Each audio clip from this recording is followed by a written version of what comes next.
Hi, thanks for tuning in to today's video. Last time we began to find out what might be triggering our anxieties over and over again. Often it's because we fear something that we have that we'll lose, or we fear that there's something we want in the future that we're not going to get. Now, one idea for us is to try and keep a diary of when we start to really have battles with these anxious thoughts. Write down what it was that you were thinking about when the anxiety started to come upon you. If you suffer from panic attacks, you can do that too. But often with panic attacks, it can be quite hard to remember what it was that we were thinking about before. Sometimes they do seem to come upon us without any potential cause at all. But as we keep doing this, as we keep a diary of when we start to feel anxious, we're going to try and identify what we fear losing or what we fear not getting. And as we do that and we look back over these times, we might be able to find a common theme that links all these bouts of anxiety. And one possibility is that we are loving something too much.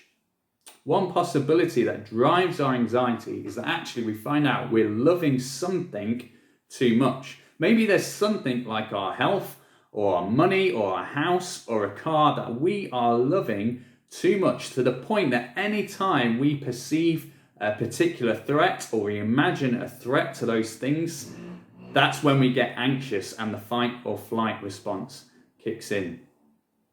Ultimately, we need to realize that we can and will survive without some of these things that perhaps we love too much. So let me give you an example, a hypothetical example.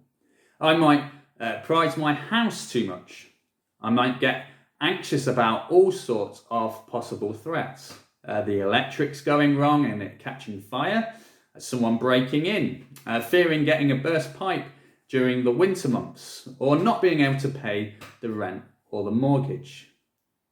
But ultimately, if I lost my house, I would still be alive. I don't need to love it that much.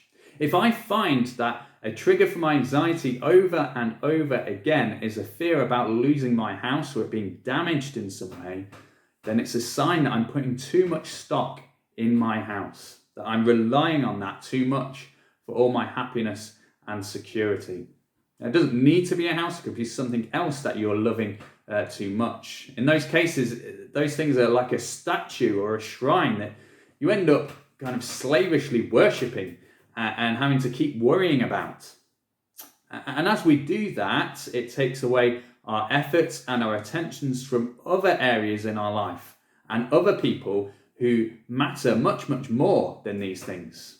We begin to become consumed by anxiety around these things. So, as we look for these triggers, let's see if we can find a pattern. Do these triggers show that we are loving something more than we really should? It's time to reorientate our attentions and hopes off of that thing, and so reduce our worry. Next time we'll look more at why we often fear so much and how we can look to reduce this. I hope you found this video helpful. If you're watching on YouTube, then please like our video. If you found it helpful, please hit the subscribe button and then you'll get notifications when other similar videos like this one are available.